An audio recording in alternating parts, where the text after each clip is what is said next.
እንዴት አደራችሁ? የአምላካችን እግዚአብሔር ስም የተባረከ ይሁን። ፋዘር ብዙ ጊዜ መድረክ ላይ ሲወጡ እንደተቀመጣችሁ በእጆቻችሁ ለአምላካችሁ ለእግዚአብሔር ምስጋና ይላሉና ለእግዚአብሔር አምላካችን ክብርና ምስጋና እንሰጣለን። የአምላካችን እግዚአብሔር ስም የተባረከ ይሁን። እንደገና በፊታችሁ ደግሞ እንድቆም ይህን ድል የሰጠኝን እግዚአብሔርን እጅግ አድርጌ አመሰግናለሁ። ከዛ ባለፈም ቤተክርስቲያንን በጣም አድርጌ አመሰግናለሁ። ተተኪዎችን ለማፍራት ከኛ በኋላ የምትረከቡት እናንተ ናችሁ በማለት በእግዚአብሔር ቃል እንድንታጠቅ እንደገናም ደግሞ ይህንን መድረክን እንድንለማመድ ድል ስለሰጣችሁ እግዚአብሔር ይባርካችሁ። በዚህ ገናናና በጣም በሚያስፈራ መድረክ ላይ ቆሞ ማገልገል ምንም እንኳን እድል ቢሆንም ትላልቅ ሰዎች ያገለገሉበት እንደ ነጋሽ ግርማ ትላልቅ አገልጋዮች በዚህ ቦታ አገልግለዋል። ከዛም ባለፈ ደግሞ ብዙዎች በዚህ ማለዳ መጥተው ይህንን መድረክ እግዚአብሔር አምላክ ቀድሞ እንዲናገር እንዲወጣ እንዲሁም ደግሞ ወንበሩንም ጌታ እግዚአብሔር ሆይ ያንተን ፍቃድ በዚህ ማለዳ በዚህ ቀን በዚህ ፕሮግራም ላይ አድርግ ፈጽም እያሉ የሚጸልዩበት የተጉበት እሳት ይሁን መንፈስ ይለቀቅ ብዙ ያነቡበት መድረክ ነውና በዚህ መቆም በጣም መታደልም ነው። ጌታን እጅግ አድርጌ አመሰግናለሁ። እግዚአብሔርም ይባርካችሁ። ዛሬ በዚህ ማለዳ የእግዚአብሔርን ቃል ከኔ ጋር አብረን እንማራለን። እናንተ ብቻ አይደላችሁ የምትማሩት፣ አብረን ነው የምንማረው ማለት ነው። የእግዚአብሔርን ቃል ለማንበብ ሁላችንም በቤተክርስቲያን ልማድ እንደሆነ ቆመን አንድ ላይ የእግዚአብሔርን ቃል እናነባለን። መጽሐፍ ቅዱሳችሁን የያዛችሁት የዘዳግም ምዕራፍ 33 ከቁጥር 26 ጀምሮ ያለውን የእግዚአብሔርን ቃል እናወጣለን ሁላችንም። ከዛ በዛ ቃል ላይ ቆመን የእግዚአብሔርን ቃል አብረን እንማራለን። የእግዚአብሔር ቃል ሲነበብ እንዲህ ተብሎ ይነበባል። ይሹሩን ሆይ በሰማያት ላይ ለረድኤት በደመናትም ላይ በታላቅነት እንደሚሄድ እንደ እግዚአብሔር ያለ ማንም የለም። መኖሪያህ የዘላለም አምላክ ነው። የዘላለም ክንዶች ከአንተ በታች ናቸው። ጠላትን ከፊት አውጥቶ አጥፎ ይላል። እስራኤልም ተማምኖ የያዕቆብ ምንጭ ብቻውን እህልና የወይን ጠጅ ባለባት ምድር ይኖራል። ሰማያቱም ጠልን ያንጠባጥባሉ። እስራኤል ሆይ ምስጉን ነህ። በእግዚአብሔር የዳነ ሕዝብ እንዳንተ ማን ነው? እርሱ የረድኤት ጋሻ ነው፣ የከፍተኛነትም ሰይፍ ነው። ጠላቶችም ይገዙልሃል፣ አንተም ከፍታቸውን ትረግጣለህ ይላል። አንገቶቻችን ዝቅ አድርገን እንጸልያለን። እግዚአብሔር ስም ይባረክ። እንግዲህ የእግዚአብሔርን ቃል እንማራለን። ይህንን በተለይ በዘዳግም ምዕራፍ 33 ቁጥር 26 ጀምሮ ያለውን የእግዚአብሔርን ቃል ብዙ አገልጋዮች በዚህ ስፍራ አገልግለዋል። ከዚህም ባለፈ ደግሞ ብዙ ዘማሪዎችም ይህንን ቃል መጥራት ይወዳሉ። ብዙ ጊዜ ደጋግሞ የሚናገሩት ቃል ቢኖር ዘዳግም ምዕራፍ 33 ቁጥር 26 ላይ ያለው ቃል ነው።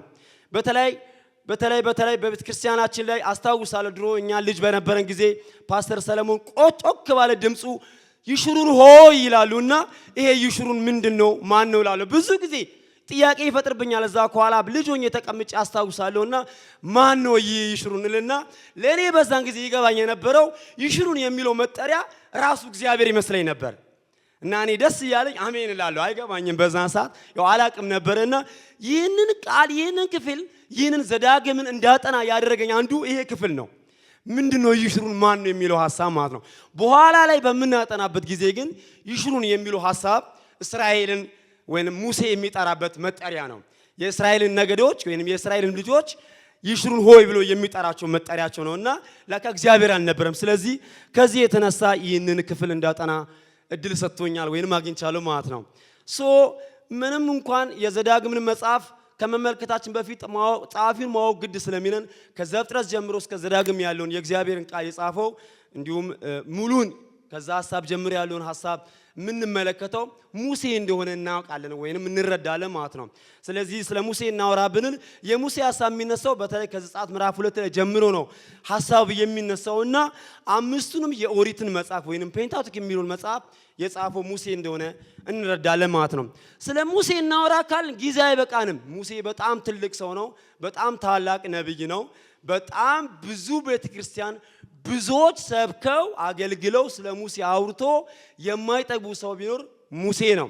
ጥቂት እናወራ ብንል በትህትና የሚታወቅ የእግዚአብሔርን ትእዛዝ በመቀበል እንዲሁም እግዚአብሔርን በመፍራት የሚኖር እግዚአብሔርን ከመፍራቱ የተነሳ የእግዚአብሔርን ፊት ላለማየት እንኳን ፊቱን የሚሸፍን ለእግዚአብሔር ትልቅ ስፍራ የሚሰጥ ታላቅ ነብይ ነው። መጽሐፍ ቅዱስ ነብይ ነው ስለሚል ማለት ነው።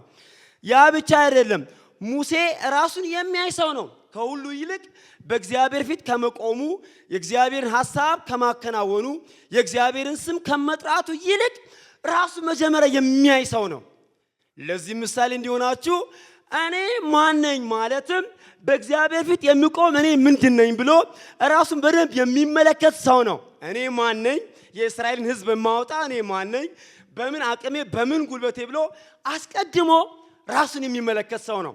ራሱን መመልከት ብቻ አይደለም፣ እኔ እኮ አፈ ኮልታፋ ነኝ፣ አፈ ትም ነኝ፣ መናገር እንኳን የማልችል በፊት እንዴት መናገር እንዳለብኝ እንኳን የማልረዳ በጣም ደካማ ሰው ነኝ ብሎ አስቀድሞ ራሱን ለእግዚአብሔር የሚያቀርብ ሰው ነው። ሙሴ ራሱን ለእግዚአብሔር ማቅረብ ብቻ አይደለም፣ ስለ እግዚአብሔር ማንነት ራሱ ማን እንደሆነ አስቀድሞ የተረዳ ሰው ነው። ማን ነው የላከ ቢለኝ፣ ማን ነው በዚህ ስፍራ ላይ የጠራ ብሎ ቢጠይቁኝ ምን ብዬ ልመልስ ብሎ ራሱን እግዚአብሔርን ስለ ማንነቱ ጠይቆ የተረዳ ታላቅ ሰው ነው። በጣም አስደናቂ ሰው ነው። እግዚአብሔርንም ያለና የሚኖር እርሱ ላከኝ ብለ ንገራቸው ተብሎ የተነገረለት ስለ እግዚአብሔር ማንነት፣ ስለ እግዚአብሔር ያለ መኖርን፣ ስለ እግዚአብሔር አልፋነትን፣ ስለ እግዚአብሔር ኦሜጋነትን፣ ስለ እግዚአብሔር ታላቅነትን የሚያውቅ የእግዚአብሔር ሰው ነው። ያ ብቻ አይደለም፣ ሙሴ ራሱን የሚያይ ብቻ ሳይሆን እግዚአብሔር ራሱን ማንነቱን በመጠየቅ ያለና የሚኖር ማለቱ ማወቅን ብቻ ሳይሆን ሙሴ አስርቱን ትእዛዝ ከመጻፍ ባሻገር ወይንም ከመቀበል ባሻገር እግዚአብሔርን ከማመስገን ባሻገር ራሱን እግዚአብሔርን ፊት ለፊት ያየ ሰው ነው። አምላክ የሆነውን ገዢ የሆነውን ምድርና ሞላ የእርሱ የሆነውን ራሱን እግዚአብሔርን ፊት ለፊት ያየ ሰው ነው። ይህንን ሐሳብ ማነሳበት ምክንያት ስላለኝ ነው። በኋላ ስለማነሳው ሐሳብ ስለሚረዳኝ ነው። እግዚአብሔር ራሱ እንደ ሙሴ ያለ አልተገኘም ተብሎ በእግዚአብሔር ቃል የተጻፈለት ታላቅ ሰው ነው።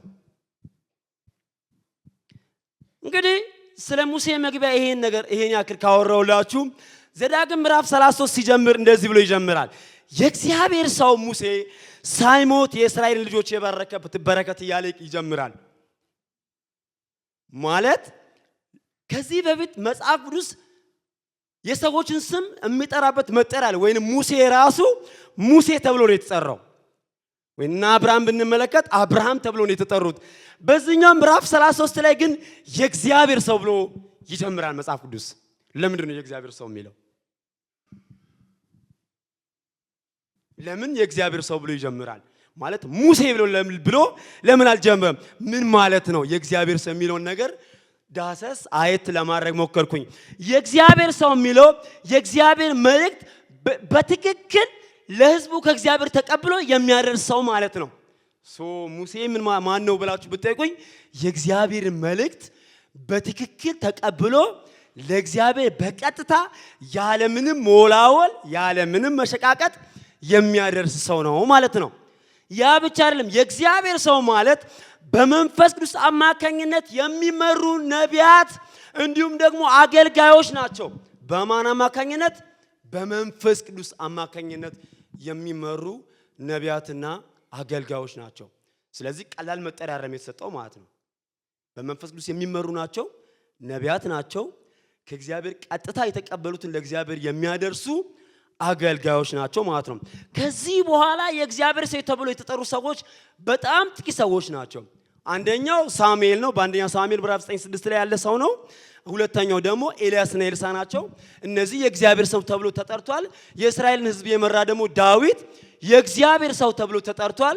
እንዲሁም ደግሞ በአዲስ ኪዳን ላይ ጳውሎስ በወንጌል ለወለደው ለልጁ የእግዚአብሔር ሰው ብሎ ይጠራዋል።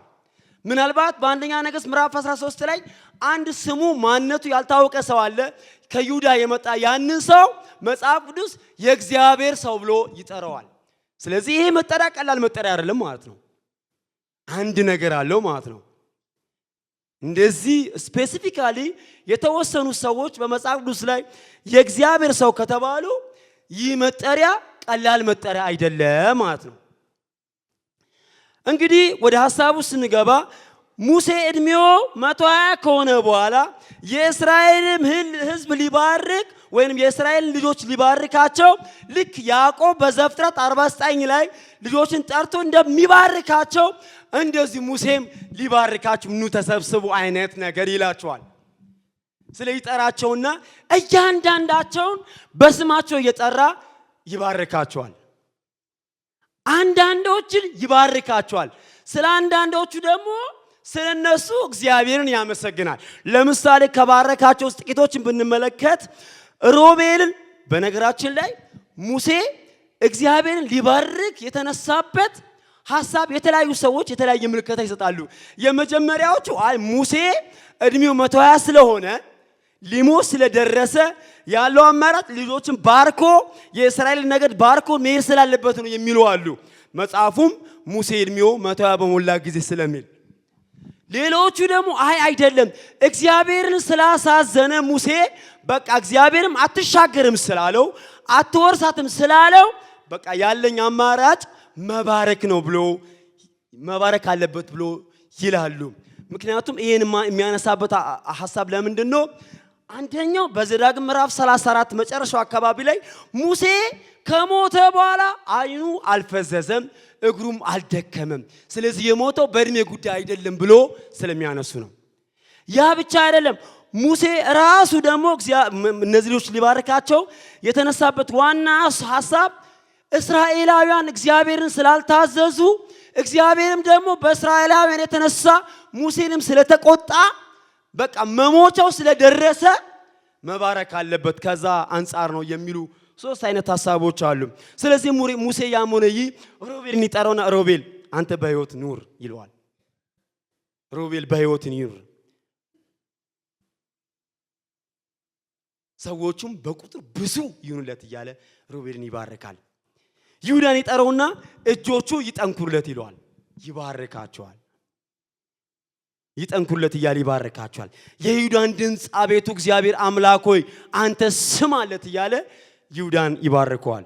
ሌዊን ደግሞ እንደዚህ ይላል፣ አቤቱ ሀብቱን ባርክ፣ የእጆቹን ሥራ ተቀበል፣ የሚነሳበትን ወገቡን ውጋው እያለ ጸሎት የሚመስል ነገር ግን ባርኮትን ይባርከዋል። ቢንያም እንደዚህ ይላል፣ በእግዚአብሔር የተወደደ በእርሱ ዘንድ ተማምኖ ይኖራል እያለ ይባርከዋል። ዮሴፍን ምድሩን ከእግዚአብሔር ዘንድ የተነሳ የተባረከ ይሁን፣ ከዮሴፍ የተነሳ ይቺ ምድር የተባረከች ትሁን እያለ ሙሴ ይባርከዋል። ዛብሎንን በመውጣት ይሳኮር በድንኳን ደስ ይበል ብሎ ይባርካቸዋል። 12ቱንም እናንተ መመልከት ስላላችሁ እኔ ወደ ሐሳቤ ለመግባት ስለፈለኩኝ ነው። ወዳጆች በዚሁ አጋጣሚ አንድ ጊዜ እናቴ እንደዚህ ብላኝ ተባርከኝ ነበረ። ባርኮት በጣም ወሳኝና በጣም አስፈላጊ ስለሆነ ማለት ነው። ልጄ አንተ እኔን እንዳሳረፍከኝ እግዚአብሔር ያሳረፍ ወይንም ልጆች ያሳርፉ እያለች ነበረ። ባርኮት በጣም ወሳኝ ነገር ነው። ያን ብቻ አይደለም፣ እናቴን አስታውሳታለሁ። ይህንን ደስታ በልጄ ባንተ በኩል ያሳየኝን እግዚአብሔርን እጅግ አድርጌ አመሰግናለሁ እያለች እግዚአብሔርን ታመሰግን ነበረ። ሙሴም እንደባረከ አንዳንዶችን ይባርካቸዋል፣ ስለ አንዳንዶቹ ደግሞ እግዚአብሔርን ያመሰግናል። በዚሁ አጋጣሚ ልጆቻችሁን ባርኩ ልላችሁ ነው።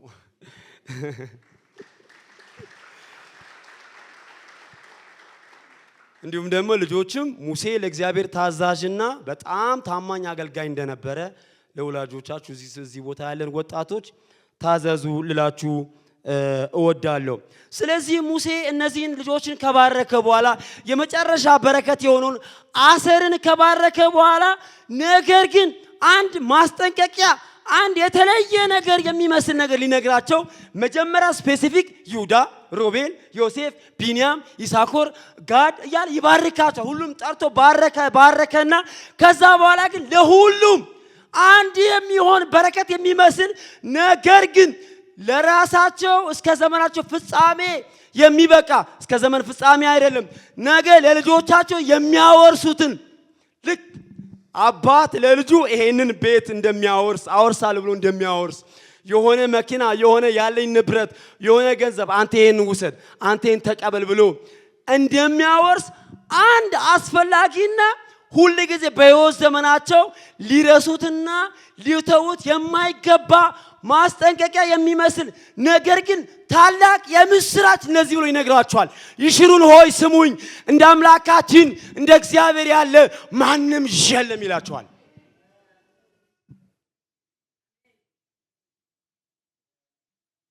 ባርክ ያለ ይሁዳ አይደለ? አዎ። ይሳኮር ለአንተ መልእክት ሰጥቻለሁ። አዎ። ቢንያም አንተ በእግዚአብሔር የተወደድክ ነህ አይደል? አዎ። ግን እሱ ብቻ አይደለም።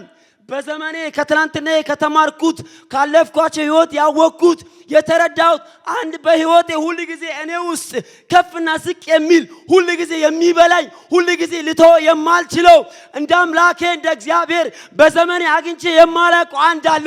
እንደርሱ ያለ ማንም የለም ይላቸዋል። ክብር ለአምላካችን ለእግዚአብሔር ይሁን። እንደ እግዚአብሔር ያለ ማንም የለም።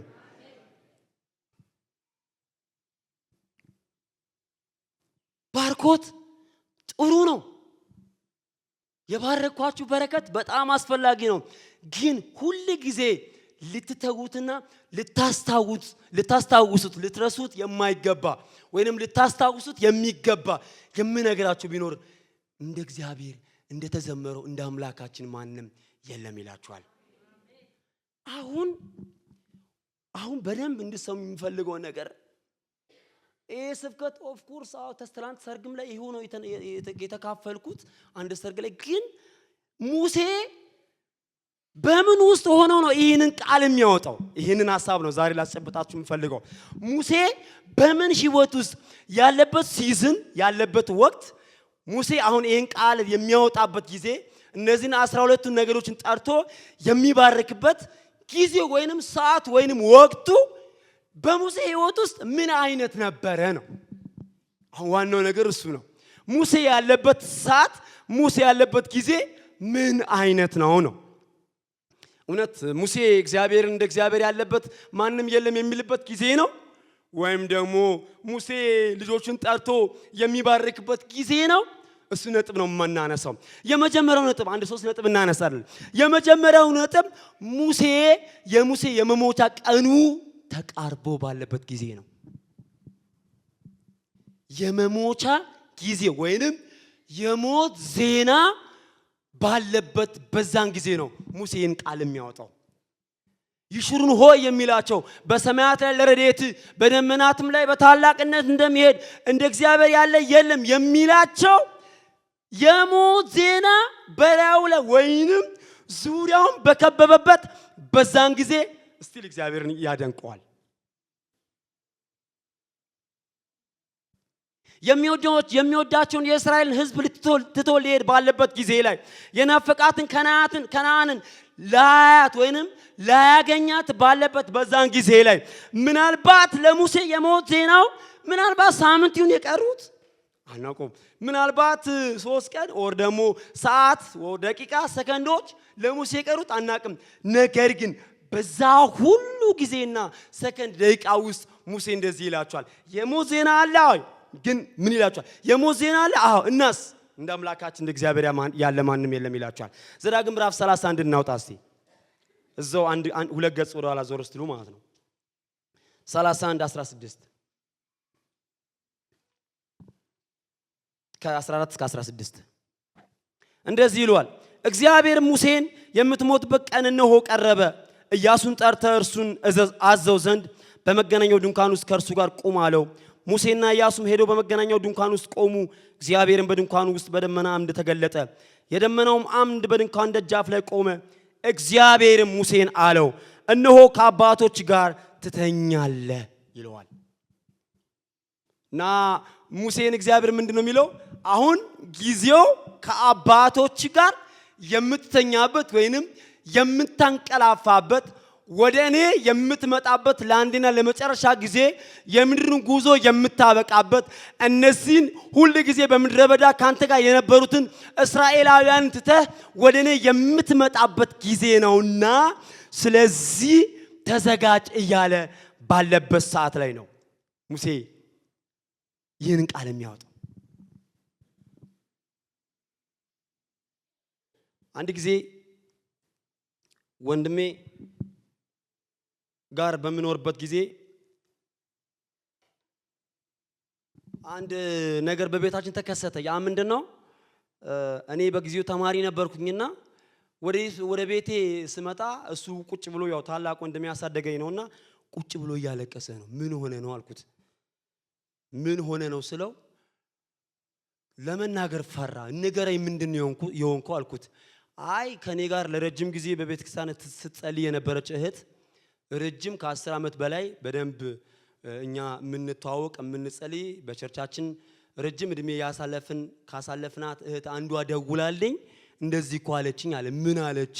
ወንድሜ ታዲዮስ አቤት፣ ጌታ እግዚአብሔር ስላንተ መልእክት ሰጥቶኛል አለችው።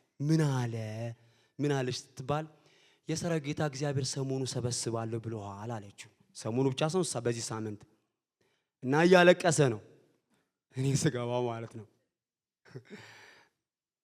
እና እንደዛ ብለኛለች አለ። እኔም ደነገጥኩኝ፣ በጣም ደነገጥኩኝና እንደዛ ተባልካው አሁን ለመጸለይም አይሆንም።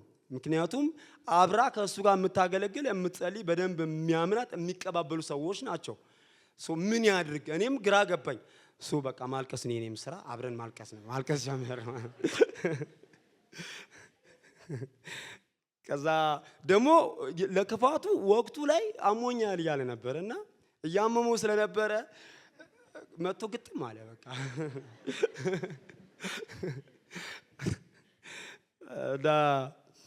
በቃ ትንሽ ገንዘብ ነበረችው አካውንቱ ላይ፣ ወዲያው ቲቪ ምናምን ገዛልኝ። እዛ ገዝቶልኝ አሁን ነገር እዛ ማዘርን ገጠር ሊሰናበት ወደ ገጠር ሄደ ማለት ነው። እና ሄዶ ማዘርን በቃ ላይ እንገናኛለን አጎቶቼን ምናምን አክስት ወንድመቶቼ ምናምን ነገር በቃ በላይ በሰማይ እንግዲህ እናንተ ስትመጡ አብረን እንገናኛለን፣ እኔን እግዚአብሔር ጠርቶኛል አለ ማለት ነው። ከዛ ደወሉልኝ ለኔ ያ 2000 ሚሊዮን አካባቢ ነው። ደወሉልኝና ምንድነው ምን ሆነው ነው አሉኝ። እኔም አላቅም ብቻ ነው የሰማሁት እግዚአብሔር ሰበስባለሁ ብለዋል የሚለው ነው አልኳቸው። HIV ይዞት ነው አሉኝ። ይሰማሉ። በጊዜው ያው ትንሽ ስም ነበር፣ አሁን ነው በሽታው። እና አይ አይደለም በቃ እንደዛ ተብሏል አልኳቸው። ተሰናበታቸው። መጣ አዲስ አበባ መጣ። ከዛ በኋላ በቃ እኔ ማልቀስ አላቆምኩም። ያው ቤተሰብ ሀዘን በሙሉ ቤታችን ውስጥ ገብቷል። ምንድን የሞት ዜና በጣም ከባድ ነው። በጣም እርጀንት በጣም ከባድ ነገር ነው። እና ዜናው ገባ፣ ማልቀስ ጀመርን። 3 ቀን 4 ቀን አብረን ተኝተናል። በልጅነት የሰማሁት ነገር አለ፣ ሰው ሲሞት ይቀዘቅዛል ይላሉ። እና ግን ከዛ በኋላ ግን ሬሳ ነክቼ አውቃለሁ፣ ግን አይቀዘቅዝም። እና እኔ ሰውነቴ በጣም ሞቆ ስለነበረ ልክ እሱን ስነካው በረዶ አለው። እኔ አለው አልሞትኩም ይለኛል እሱ ደግሞ። እሺ ላሳጥረው። አሁን ወንድሜ 4 ልጅ ወልዶ ምናምን ኑሮን እየኖረ ነው ያለው። እኔን ያነሳውበት ምክንያት የሞት ዜና ከባድ ምን ያክል መሆኑ እንድታውቁ ነው። እና በጣም ቤት ውስጥ በጣም ቀውስ ይፈጥራል። በጣም ታላላቅ ቻሌንጆችን በቤታችን ያመጣል፣ በቤታችሁ ያመጣል። የሞት ዜና እንደዚህ ዝም ብለን የምናልፈው አይደለም። የእግዚአብሔር ሰው የተባለ ሙሴ ግን የሞት ዜና ከጎኑ አለ። እዚህ ጀርባው ላይ ተቀምጠውበታል፣ እዚህ በቤቱ ላይ ተቀምጠውበታል። እና ምን ይላችኋል? የሞት ዜና አለ ወይ? አዎ። እስራኤላውያንን ትቼ ልሄድ ነው? አዎ። እናስ ግን አሁንም የምነግራችሁ ነገር አንድ አለ። እንደ አምላካችን እግዚአብሔር ያለ ማንም የለም ይላችኋል። ክብር ለአምላካችን ለእግዚአብሔር ይሁን። ሃሌሉያ። እግዚአብሔር ይባረክ። የእግዚአብሔር ስም የተባረከ ይሁን። የሞት ዜና ብቻ አይደለም ሙሴን የከበበው። የሞት ዜና ብቻ ሆኖ ቢቆም ጥሩ መልካም በሆነ ነበር። የሚሞትበትን አድራሻ ጭምር እግዚአብሔር አሳየው። የሚሞትበትን ቦታውን ጭምር ማለት ነው። 32 እንክፈተው፣ እዛው ምዕራፍ እዛው አካባቢ ስለሆነ 32 48 እስከ 50 ያለውን ቃል አነባለሁ። ከ48 ጀምሮ በዚያን ቀን እግዚአብሔር ሙሴን እንዲህ ብሎ ተናገረው። ወደዚህ በኢያሪኮ አንጻር በሞዓብ ምድር በአባሪም ተራራ ውስጥ ወዳለው ወደ ናቦት ተራራ ውጣ። ለእስራኤልም ልጆች ርስት አድርጌ የምሰጣቸውን የከነዓን ምድር እይ። ወንድምም አሮን በሆር ተራራ እንደሞተ ወደ ወገኖቹም እንደተከማቸ በወጣበት ተራራ ምን በል ሙት ይሏል። በዛው በወጣበት ተራራ ሙት ይሏል። እግዚአብሔር ወደ ተራራ ሙሴን ሲያወጣው ከዚህ ቀደም በሲና ተራራ ላይ እንደሰጠው እንደ 10ቱ ሕግ ሌላ ሕግ ሊሰጠው አይደለም ያወጣው። ወይንም ደግሞ በተራራ ላይ ስላለው ልዩ ስለሆነው አየር በዚህ አየር እስቲ አብረን ትንሽ ጊዜ እናሳልፍ፣ ይህን አየር እስቲ እንመልከት ሊለው አይደለም እግዚአብሔር ያወጣው ወደ ናቦ ተራራ። ወይንም ደግሞ ልክኛ ዘመን ላይ አሁን በእኛ ጊዜ ሐዋሳ በታቦር ተራራ ለጸሎት እንደምንወጣ እንደሚሄዱ ሰዎች እንደዛ ጸሎትን ሊያለማምደው ና እስቲ አብረን በዚህ ቦታ ወይንም ደግሞ እንዴት ለእስራኤል ሕዝብ ለዚህ ለማይታዘዘው ሕዝብ እንዴት እንደምትጸልይ ላሳይ ሊለው ቢሆን መልካም በሆነ ግን አይደለም። እግዚአብሔር ምን ሊለው ነው ያወጣው? በወጣበት በዚህ ተራራ ሙት ሊለው እና ዝም ብዬ ይሄ መልእክት አሁን ወደኔ ቢመጣና አሁን ወደ ስራ እንደወጣው ወይንም የሆነ ቦታ እንዳለው እዚህ ጋር ይሄ ኮልመሞቻ እግዚአብሔር ቢለኝ እኔ ምለው ይሄንን ነው። ጌታው አትግደለኝ ነው። ጌታው አትግደለኝ ወይንም ደግሞ ማረኝ እባክህ ማረኝ፣ በድያለሁ፣ ማረኝ፣ ይቅር በለኝ እባክህ፣ ራራልኝ፣ ቸርነት አድርግልኝ፣ ምሕረት አድርግልኝ እላለሁ። ወይም ደግሞ ቢያንስ ከጋብቻ በኋላ እላለሁኝ። ወይም ደግሞ አንዳንድ ጊዜ ገንዘብ በእጃችን ያለ ሰዎች ወይኔ ይሄን ሁላ ለፍቼ ጥሬ ግሬ ይሄን ሁላ አከማቼ ምንም ሳላረግበት ምናምን እንላለን። ሙሴ ግን ይሄ ሁላ ነገር አላስደነቀውም። ይሄ ሁላ ነገርም አልታየውም፣ አላሳሰበውም። እግዚአብሔር የሚያወጣው ይሄን ሊያሳየው ወይንም ጸሎትን ሊያለማምደው የሆነ መልእክት ሊሰጠው የሆነ የተለየ ነገር ሊያሳየው አልነበረም። በዚህ በወጣበት ተራራ ሙት እያለው እኔን እኮ እግዚአብሔር ይላቸዋል ለልጆቹ ሙት እኮ ብሎኛል፣ የሞታ ጊዜንም እኮ ነግሮኛል። ግን እናንተ የእስራኤል ልጆች ስሙኝ፣ ይሽሩ ነው፣ በደንብ አድምጡኝ። እዚህ ወንጌል ብርሃን ያለን በሙሉ በደንብ ስሙኝ። እንደ አምላካችን እንደ እግዚአብሔር ያለ ትላንትናም አልነበረም፣ ዛሬም የለም፣ ነገም ለዘላለም አይኖርም። ሃሌሉያ! ክብር ለእግዚአብሔር ይሁን። ሙሴ ይሄንን ነው የሚላቸው። ይሄንን ነው የሚላቸው።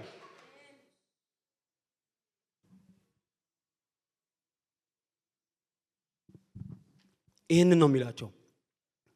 አንዳንድ ጊዜ ታመን በሆስፒታል ተቀምጠን ዶክተሮች ቁጭ ብለው ይመጡና ወደኛ በቃ ይሄንን ሰው ወደ ቤቱ ሰደው ኦሬዲ ይላሉ፣ ገንዘብ ማታባከን ይላሉ።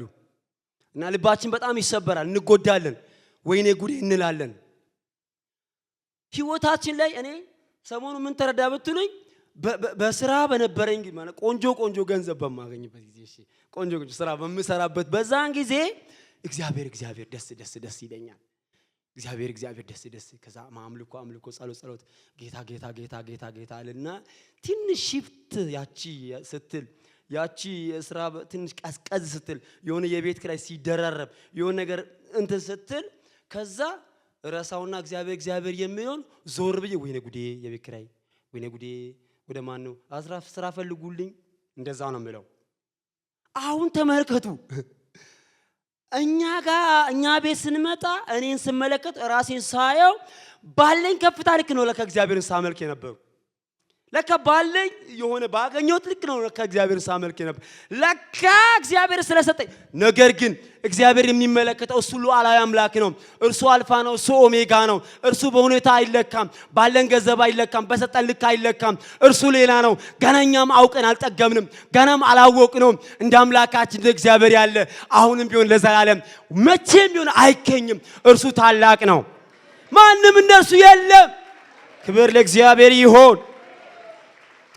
ያዳንን በቅዱስ አጠራር የጠራን ስማችን በሕይወት መዝገብ ላይ የመዘገበልን ዳግም ተመልሶ የሚመጣ ስፍራ ቦታ ያዘጋጀልን የናዝሬቱ ኢየሱስ ስሙ ከዘላለም እስከ ለዘላለም የተባረከ ይሁን።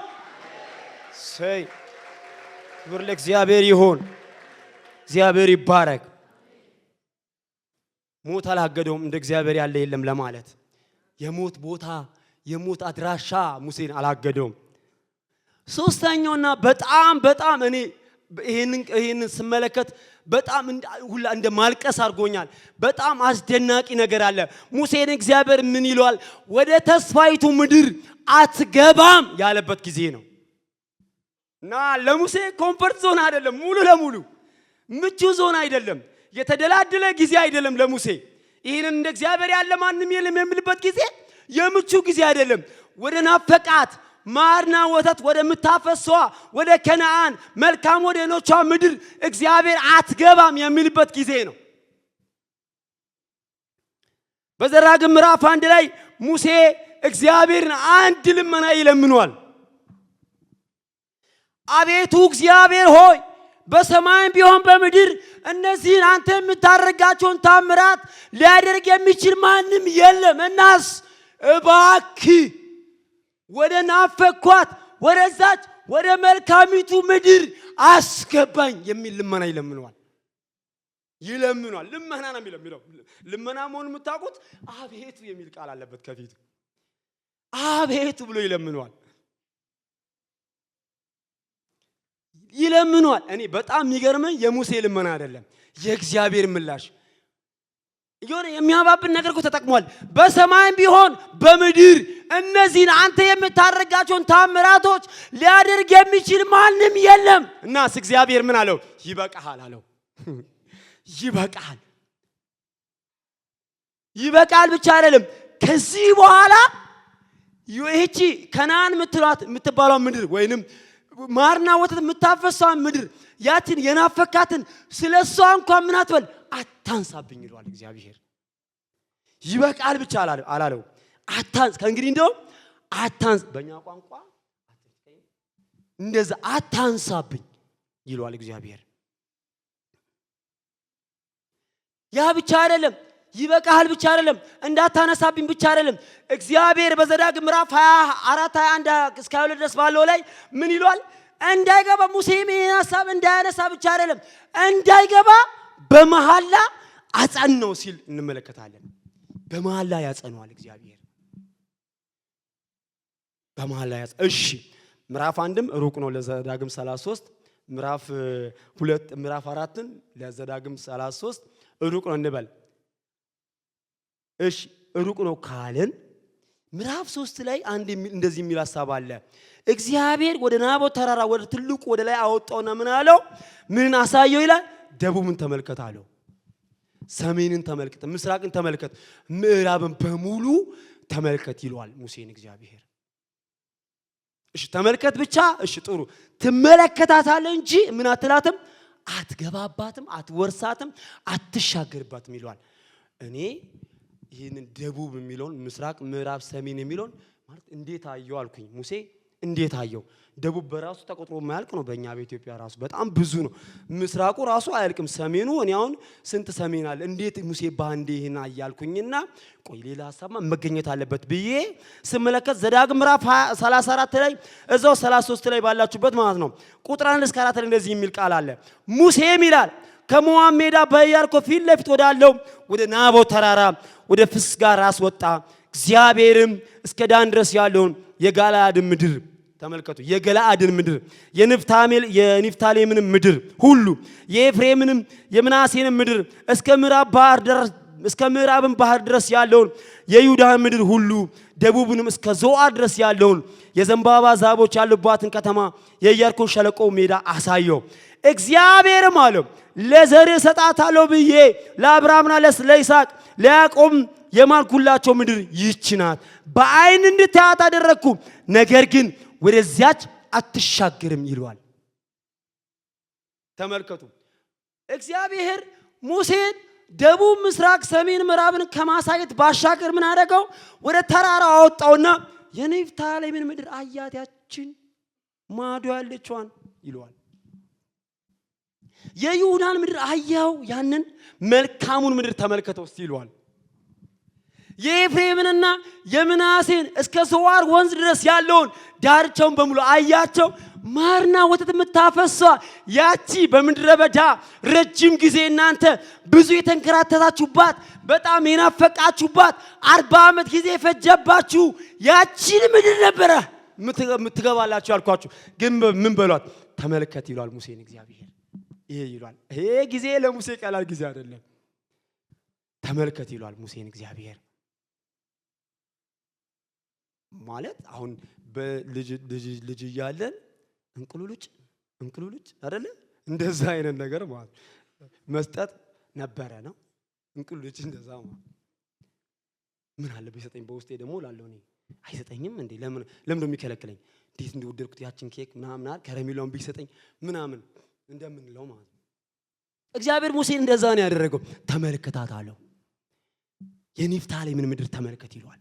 የይሁዳን ምድር ተመልከት፣ የኤፍሬምን የምናሴ ምድር ተመልከት። እናስ ልክ ሰጥቶ እንደማንሳት በሉት እግዚአብሔርም በአይን ነው የምታያት አለው። አንተ ታያታለህ እንጂ ምን አትላትም፣ አትሻገርባትም ይሏል። አትሻገርባትም ይሏል። አትገባትም ይሏል። አትወርሳትም ይሏል። ያ ብቻ አይደለም እግዚአብሔር ራሱ የሚመልስለት ለዘርህ ለአብርሃም ለይስሐቅ ለያዕቆብ ሰጣታለሁ ብዬ የማልኩላት ምድር የተናገርኳት ምድር እሷ እኮ ነች። ግንስ አንተ አትወርስም፣ አንተ አትገባም ይሏል። ወደ ራሳችን እናምጣ። እንዲሁ ዝም ብለን የውጭ ድል እንደው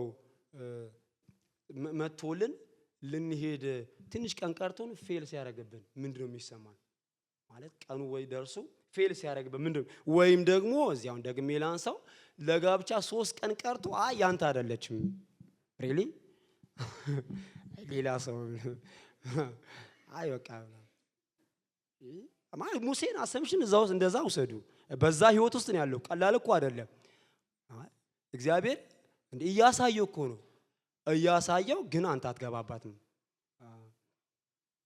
ወይም ደግሞ የሆነ ቦታ ገዝታችሁ ወይንም ገዝተህ መሰረትን አውጥተህ ሲሚንቶ አሸዋ ፌሮ ሚሊየንስ ገንዘብ አውጥተህ ከዛ መጣና ለልማት ይፈልጋል ማለት ብትባሉ ምንድነው የምታስቡ? እንደ ውስጣችን ምንድነው የሚያስበው?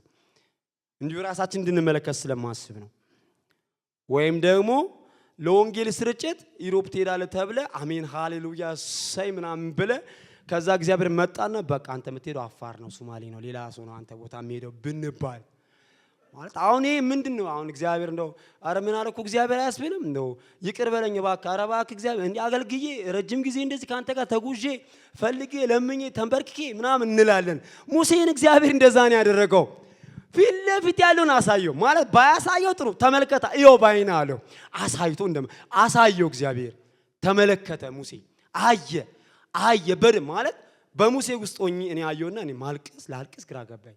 እግዚአብሔር ባያሳየው ላለው ወይ ባያሳየው ጥሩ እግዚአብሔር አሳየው። ህይወታችን ላይ እንደዚህ ነገር ብዙ አለ። ከብዙ ከፍታ ላይ ወርደን ራሳችን ልናገኝ እንችላለን። ብዙ ወደ ላይ ወጥተን አግኝተን ግን ደግሞ ልንወርድ እንችላለን። ወይም ደግሞ ተስፋ ያደረግነው ነገር ያ ሁሉ ነገር በዜሮ ሊባዛ ይችል ይሆናል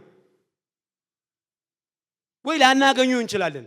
ወዳጆች አንድ ነግራችኋለሁ ግዴላችሁ ሙሴ እንዳለ ትላንትም ይሁን ዛሬም ይሁን ነገም ለዘላለም ይሁን ሙሴ ለልጆች ያወራው ሰንጉርስ እኛም ለልጆቻችን እናወርሳለን።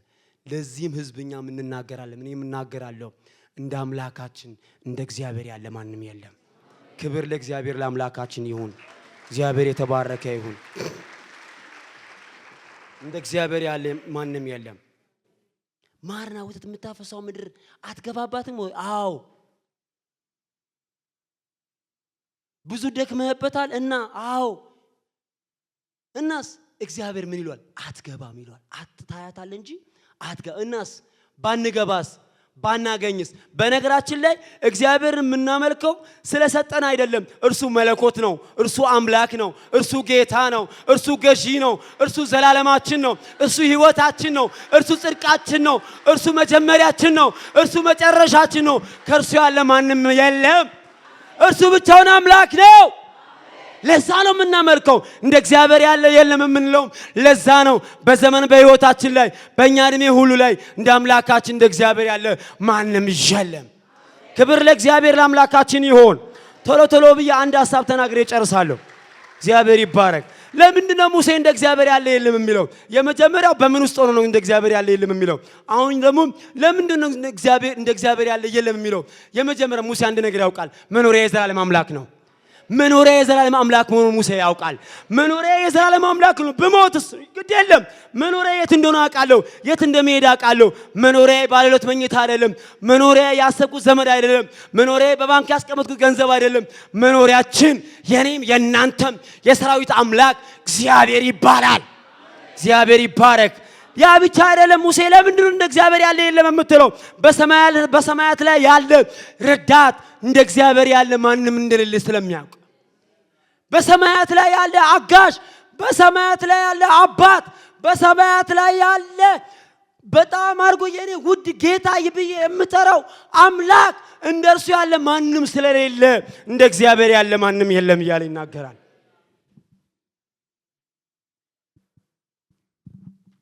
በምድረ በዳ ብዙ የዞረ ሙሴ በምድረ በዳ ስዞር እንዴት እግዚአብሔር እንደረዳኝ የሚያውቅ እግዚአብሔር ሙሴ ስጋ ብዬ ስጠይቅ ስጋን ሲያበላ የኖረውን እግዚአብሔር የሚያውቀው ሙሴ ወዮ ጠፋ አለቀልን ብለው በሚያጉረመረሙበት ጊዜ ከኋላ የፈርዖን ጦር በሚያሳድ ጊዜ ከፊት ለፊት ታላቅ ባህር ባለበት በዛን ጊዜ የረዳኝን እግዚአብሔርን አውቃለሁ። ስለዚህ እርሱ ረዳቴ ነው ይላል። እርሱ አጋዤ ነው፣ እርሱ አባቴ ነው፣ እርሱ ወዳጄ ነው። ስለዚህ እንደሱ ያለ ማንም የለም እያለ ይናገራቸዋል። ያ ብቻ አይደለም፣ በእግዚአብሔር የዳነ ሰው መሆኑን ያውቃል ሙሴ። መዳንን ያገኘሁት የጠራኝን እግዚአብሔርን ያውቃለሁ። ስለዚህ ከዚህ የተነሳ እንደ እግዚአብሔር ያለ ማንም የለም ይላል። የዳንኩት በዚህ በፊታችሁ የቆምኩኝ እናንተን እንኳን ልባርካችሁ የደረስኩበት ዋናው መነሻዬ የሰራዊት አምላክ እግዚአብሔር ነው። ወዳጆቼ የዳን ነው በእኛ ፍላጎት አይደለም። የዳን ነው እጃችንን ለእግዚአብሔር አሳልፈን ስለሰጠን አይደለም። አንዳንዶቻችን ስንመለከት የሰራዊት አምላክ እግዚአብሔር በልጁ በክርስቶስ ኢየሱስ በኩል እኔ አልፈልግም ስል እሱ ሲያንኳኳ፣ እኔ አልፈልግም ስል እሱ ሲጠራኝ ግድ የለም ፈልጋለሁ እያለ የጠራን የናዝሬቱ ኢየሱስ ስሙ የተባረከ ይሁን። ማናችንም ፈልገን አላገኘንም። የሰራዊት አምላክ እግዚአብሔር ግን ራሱ ፈልጎ ጠርቶ አግኝቶናል። ክብር ለአምላካችን ለእግዚአብሔር ይሁን።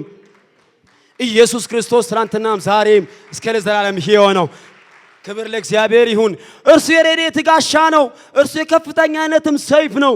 ጠላቶች እንዲገዙ የሚያደርግ መገዛት ብቻ አይደለም፣ እኛም ከፍታቸውን እንድንረግጥ ያደረገን በልጁ በክርስቶስ ኢየሱስ በኩል የመረጠን በቅዱስ አጠራር የጠራን ስማችን በሕይወት መዝገብ የመዘገበልን ያዳነን የናዝሬቱ ኢየሱስ ስሙ ከዘላለም እስከ ለዘላለም የተባረከ ይሁን። ሃሌሉያ! ክብር ለእግዚአብሔር አብ፣ ክብር ለእግዚአብሔር ወልድ፣ ክብር ለእግዚአብሔር መንፈስ ቅዱስ ከዘላለም እስከ ለዘላለም አንድ አምላክ ይሁን። እግዚአብሔር ይባረክ። ጌታ እግዚአብሔር የሰማነውን ቃል ይባርክልን። ሁላችንም አንገቶቻችን ዝቅ አድርገን አንድ ጥሪ አደርጋለሁ።